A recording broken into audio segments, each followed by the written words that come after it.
Oh, hello. You're just in time.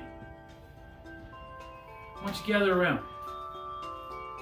At our house, every Christmas we have a tradition of reading a story. And the story that we read is one about redemption, true love, the Christmas spirit, giving, receiving, all the things that come with the holidays. It's one of my favorite stories of all time.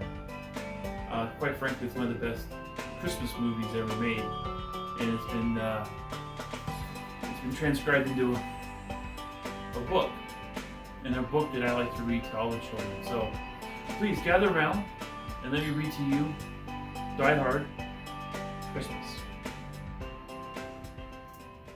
'Twas the night before Christmas, and up in the tower everybody was partying except one wallflower.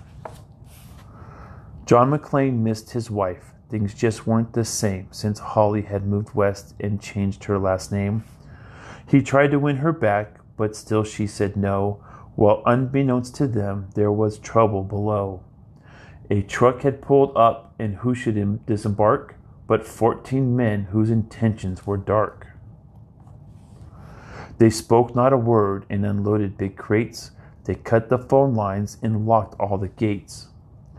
Carl swept the ground floor, shooting every guard dead, while visions of bearer bonds danced in his head. John took off his shoes, making fists with his toes. It actually worked. Well, what do you know? When out in the lobby there arose such a clatter, he sprung to the door to see what was the matter. When what to his wondering eyes should appear, holy crap, there are terrorists here! John hid under a table where no one could see and watched Hans question Mr. Takagi. I'm going to count to 3. There will not be a 4. Give me the codes to open the vault door. I do not know the codes, so go ahead and shoot. Okay, said Hans Gruber, and ruined Takagi's suit. John tried to call the cops by pulling an alarm, but instead called the bad guys who tried to cause him harm.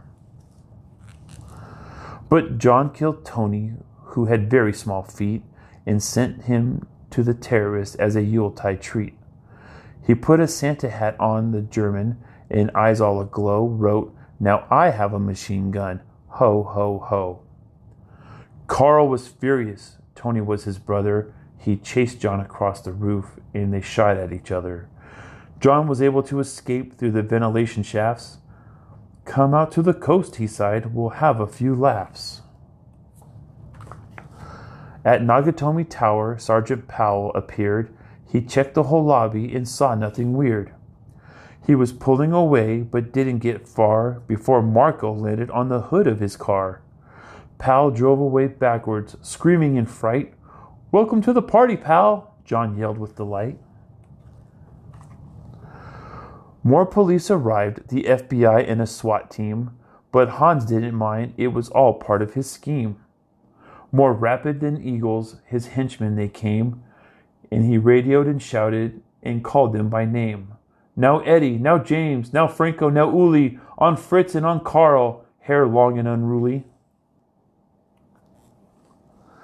They shot at the SWAT tank with a surface-to-air missile and knocked it away like down of a thistle.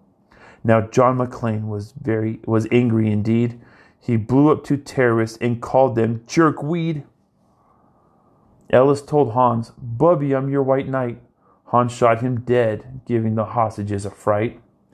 Hans went to go check on the explosive fuses and saw that poor John wasn't wearing any shoes. John fled from Carl and Hans, but alas, had to run barefoot over sharp broken glass. His feet, how they hurt, his soles oh so bloody. John crawled to the bathroom and called his good buddy. John was weary, ready to throw in the towel, until he got a pep talk from Sergeant Al Powell. Powell was chubby and plump, a right jolly old cop, and he trusted the cowboy in the tattered tank top. But a reporter was probing into McClane's life and revealed that Holly was actually John's wife. Hans quickly flipped over the gold picture frame. It's a pleasure to meet you, Mrs. McClane. His clothes all tarnished with ashes and soot, John staggered to the roof, bloody and barefoot. The explosives were wired to the rooftop with care in hopes that the hostages would soon be there. John warned everyone the rooftop would soon blow as the chopper strafed him with high-powered ammo. Around his waist he tied a fire hose tight and, screaming an oath, jumped into the night. He dangled in the air and gritted his teeth with flames encircling the tower like a wreath. Fiercely fighting his way back inside, John yelled out, "Hans!" and he was done trying to hide. He limped to the vault like an old man on crutches, only to find Holly in his filthy clutches.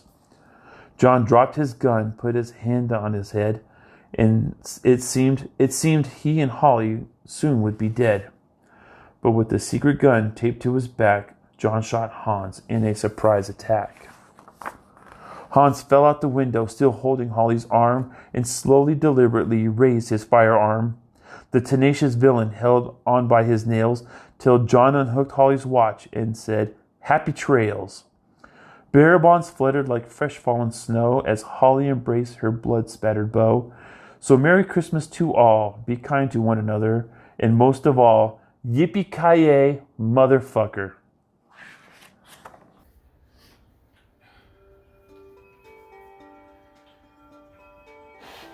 Excuse me.